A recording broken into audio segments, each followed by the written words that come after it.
Eh, un succès. Un succès, mon vieux. De quoi? L'intro d'hier. On a C'est vrai réussi à se capter l'intégralité de la communauté française des fans de théâtre d'avant-garde. C'est génial. Ils ont tous liké la page Facebook. C'est bon ça. Plus 2. Eh. Attends, on s'arrête pas en si bon chemin. Hein. Ah non. Ah non. Qu'est-ce que... Waouh. Il y a les fans de foot. Les fans de foot. Les fans de foot. Alors on peut... Bah, bon. Les pervers. Ça c'est bon ça. Non, ceux-là on les a déjà. Les femmes. Ah ben oui. Les femmes. Bah oui, c'est pas dur, enfin, pour les attirer les femmes. Oui, bah si, comment tu fais toi Pour les... Bah oui, bah c'est... Oh, tu les regardes et... Bah... Ils sont... À base de... Bah si, bah c'est surtout à base de... Bon. Les geeks. Les vendeurs de frigo. Les agents immobiliers. Les pervenches. Les opérateurs téléphoniques. Les agents d'assurance. Ah. Les gastrologues. C'est quoi? On s'en fout, hein. Les moustachus. Je vois plus. J'ai plus rien. Tu peux pas nous aider, toi? T'as pas une idée, non? Un triangle. Putain, c'est un génie.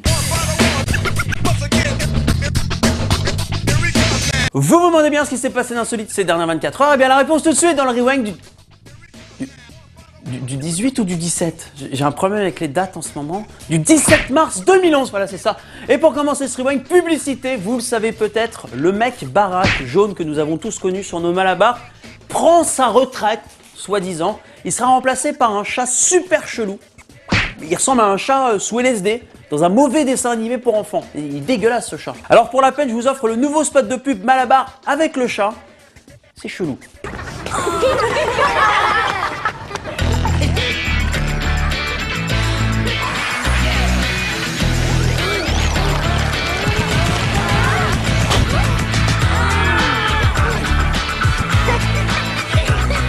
Quand il y en a marre, il y a Malabar. Alors ouais, je vais faire mon cher, genre ouais c'était mieux avant, mais franchement c'était mieux avant.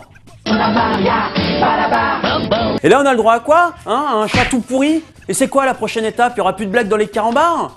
Hein, le rewind c'est quoi? Le rewind c'est des blagues carambars, hein. Bah ouais, donc plus de blagues carambars, plus de rewind. C'est pour ça que c'est de la merde le rewind. Vous croyez quoi? Con ces gens là. Et l'image du jour, vous êtes peut-être détenteur du permis d'une voiture. Alors vous avez forcément connu à un moment ou à un autre une panne, hein, le genre de truc super chiant. C'est ce qui est arrivé à un propriétaire chinois d'une Lamborghini Gallardo. Oui bon, on joue pas forcément dans la même cour, moi j'ai même pas une Twingo. Et lui, il était tellement énervé que la marque ne prenne pas en charge ses réparations qu'il a fait un truc à la con. Il a payé des gens pour lui défoncer sa Lamborghini. Résultat, résultat, elle est totalement foutue. Hein. C'est quand même une voiture à 230 000 euros. Mais c'est quoi ça? Mais même sur une Twingo, je fais pas ça. Mais ça m'énerve, les gens riches comme ça qui ont trop d'argent. Vous vous rendez compte de combien ça fait 230 000 euros en kebab? Bah ouais les gars. Et ça, il faut réfléchir avant de faire des conneries comme ça. Tous ces kebabs. Et la deuxième image du jour, c'est une initiative de Disneyland Paris pour leur nouvelle campagne de recrutement. Ils ont créé une espèce de bureau popote pliable. Alors bon là vous avez rien compris à ce que je viens de dire, ça donne ça. Un bureau trop rigolo et entièrement en carton, ceci permet de décontracter le rendez-vous avant un autre rendez-vous, bon beaucoup moins lol et beaucoup plus sérieux. Hein. Alors pour savoir si Disneyland c'est pas des gros mythos, j'ai construit ma propre chaise en carton. Démonstration de résistance. Ça ne fonctionne pas.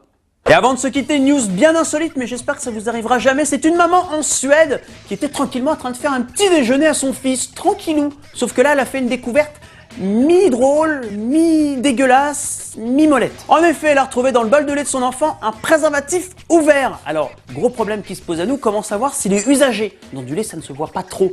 Évidemment, depuis, la mère accuse un gros problème pour manger tout produit industriel, je peux la comprendre. Forcément, comme ce préservatif se trouvait dans la brique de lait, maintenant elle a un petit peu peur de boire du lait et son enfant aussi. Je veux bien là aussi les comprendre.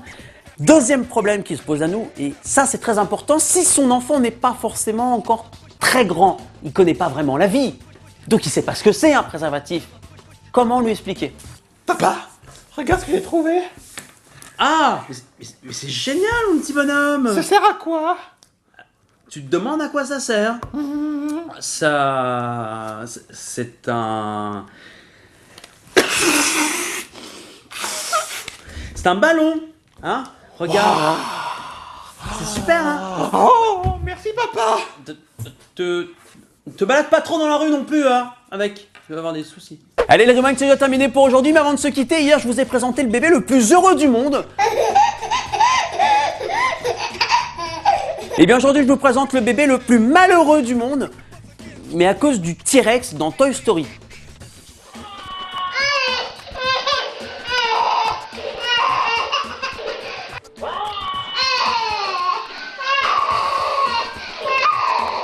Il est bizarre ce gosse, arrête de pleurer. Et tu sais, moi je tuerais pour avoir le T-Rex dans Toy Story. Mais il est malade. À demain. Ça c'est dingue les gosses, maintenant ils n'ont plus la valeur de rien. Ça sert à quoi? Tu te demandes à quoi ça sert? Alors ça, c'est... C'est super dur. C'est super dur à gonfler. Ah, t'as la bouche toute cuisante. Il en restait dedans.